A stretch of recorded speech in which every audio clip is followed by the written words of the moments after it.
नमस्कार दर्शक बंधु जय जगन्नाथ। आज गुरुत्वपूर्ण प्रश्नटी हेउछि केउं फल खाइबा द्वारा लिवर सबुबेले सुस्थ रही थाए। दर्शक बंधु ऑप्शन गुड़िक हेउछि ऑप्शन ए डालिंब, ऑप्शन बी कमला, ऑप्शन सी सेउ, ऑप्शन डी अंगूर। दर्शक बंधु एहार उत्तर आपण मानकु जदि जणाउछि 5 सेकेंड भितर कमेंट करि दियंतु। समयटी आरंभ हेउछि एबेठु।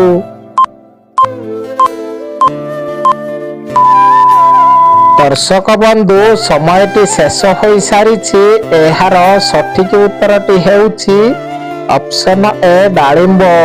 डालिंब फल खाइबा द्वारा लिवर सबुबेले सुस्थ रही थाए। आज परवर्ती प्रश्न, मनीष को केउं रोग हेले राति रे भात खाइबा उचित नुहे। दर्शक बंधु ऑप्शन गुड़िक हेउछि ऑप्शन ए डायबिटीज रोग, ऑप्शन बी मधुमेह रोग, ऑप्शन सी कर्कट रोग, ऑप्शन डी हइजा रोग। समयटी आरंभ हेउछि एबेठु।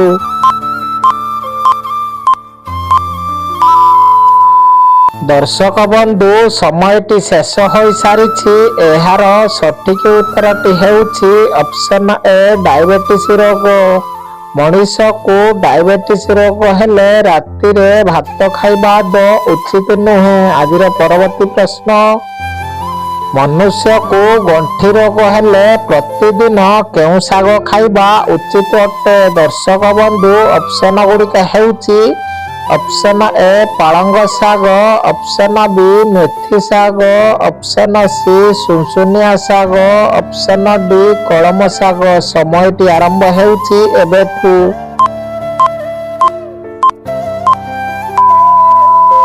दर्शक बंधु समयटी शेष होई सारिछि। एहार सठिक उत्तरटी हेउछि ऑप्शन बी मेथी शाग।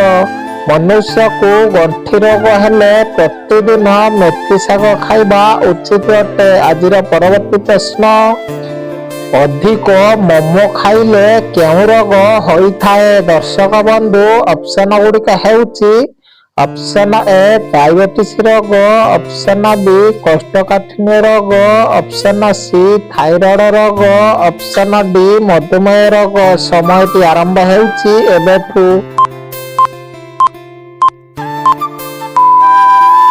दर्शक बंधु समयटी शेष होई सारिछि। एहार सठिक उत्तरटी हेउछि ऑप्शन बी कोष्ठकाठिन्य रोग।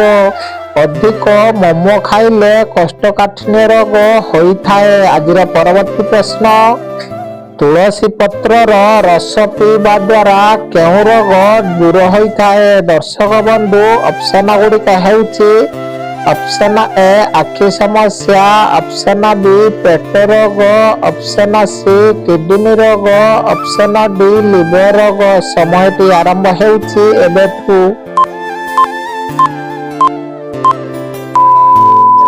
दर्शक बंधु समयटी शेष होई सारिछि। एहार सठिक उत्तरटी हेउछि ऑप्शन बी पेट रोग।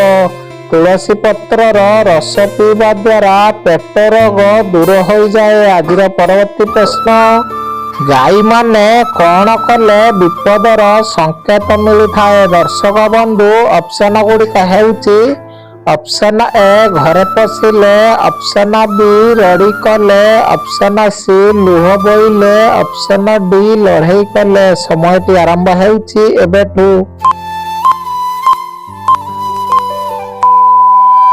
दर्शक बंधु समयटी शेष होई सारिछि। एहार सठिक उत्तर देखिबा आगरु भिडियोटी को लाइक कर दियंतु। आपण माने केउं जिल्लार भिडियो देखुचंती कमेंट बॉक्स रे कमेंट कर दियंतु। एहार सठिक उत्तरटी हेउछि ऑप्शन सी लुह बोइले।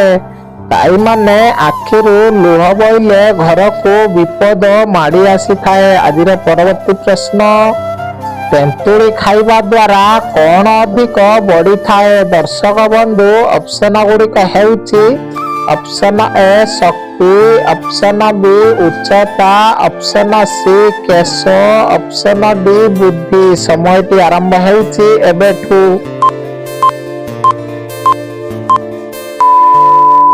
ଦର୍ଶକ ବନ୍ଧୁ ସମୟଟି ଶେଷ ହୋଇ ସାରିଛି। ଏହାର ସଠିକ ଉତ୍ତରଟି ହେଉଛି ଅପସନ ସି କେଶ।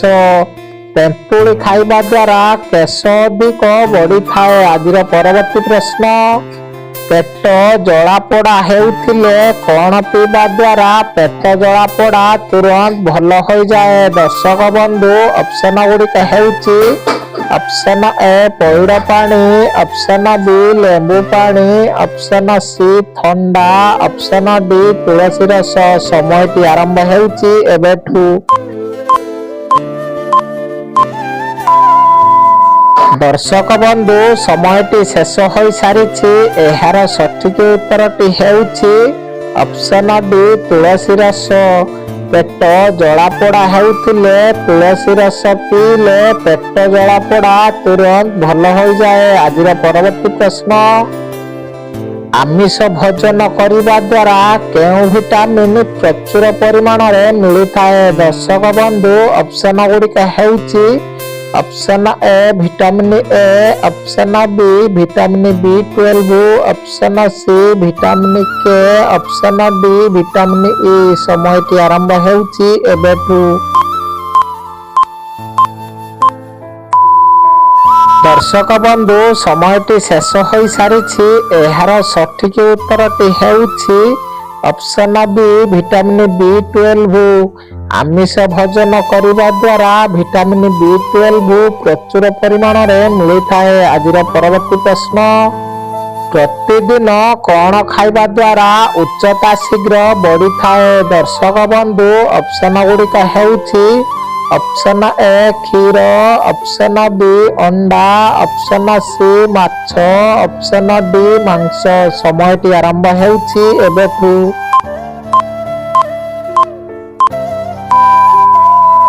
ଦର୍ଶକ ବନ୍ଧୁ ସମୟଟି ଶେଷ ହୋଇ ସାରିଛି। ଏହାର ସଠିକ ଉତ୍ତରଟି ହେଉଛି ଅପସନ ବି ଅଣ୍ଡା। ପ୍ରତିଦିନ ଅଣ୍ଡା ଖାଇବା ଦ୍ୱାରା ଉଚ୍ଚତା ଶୀଘ୍ର ବଢିଥାଏ। ଆଜିର ପରବର୍ତ୍ତୀ ପ୍ରଶ୍ନ, ଥଣ୍ଡା ହୋଇଥିଲେ କଣ ସେବନ କଲେ ଥଣ୍ଡା ଖୁବ୍ ଶୀଘ୍ର ଭଲ ହୋଇଯାଏ? ଦର୍ଶକ ବନ୍ଧୁ ଅପସନ ଗୁଡ଼ିକ ହେଉଛି ଅପସନ ଏ ଲବଙ୍ଗ, ଅପସନ ବି ତୁଳସୀ ପତ୍ର, ଅପସନ ସି ଅଦା, ଅପସନ ଡି ମହୁ। ସମୟଟି ଆରମ୍ଭ ହେଉଛି ଏବେଠୁ।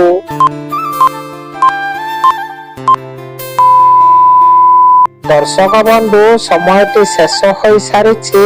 ଏହାର ସଠିକ ଉତ୍ତରଟି ହେଉଛି ଅପସନ ବି ତୁଳସୀ ପତ୍ର, ଅପସନ ସି ଅଦା, ଅପସନ ଡି ମହୁ।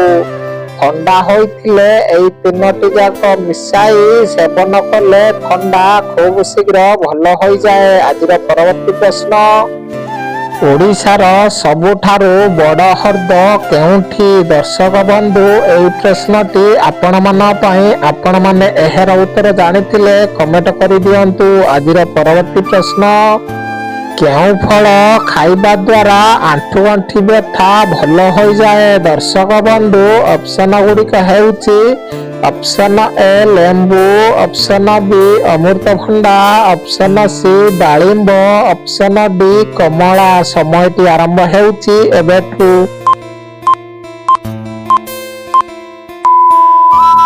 ଦର୍ଶକ ବନ୍ଧୁ ସମୟଟି ଶେଷ ହୋଇ ସାରିଛି।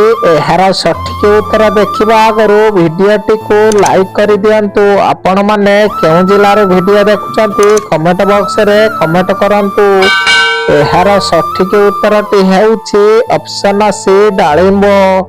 ଡାଳିମ୍ବ ଫଳ ଖାଇବା ଦ୍ୱାରା ଆଣ୍ଠୁ ଗଣ୍ଠି ବ୍ୟଥା ଭଲ ହୋଇଯାଏ। ଦର୍ଶକ ବନ୍ଧୁ ଭିଡିଓଟିକୁ ଶେଷ ଯାଏ ଦେଖିଥିବାରୁ ଆପଣ ସମସ୍ତଙ୍କୁ ବହୁତ ବହୁତ ଧନ୍ୟବାଦ। ଜୟ ଜଗନ୍ନାଥ।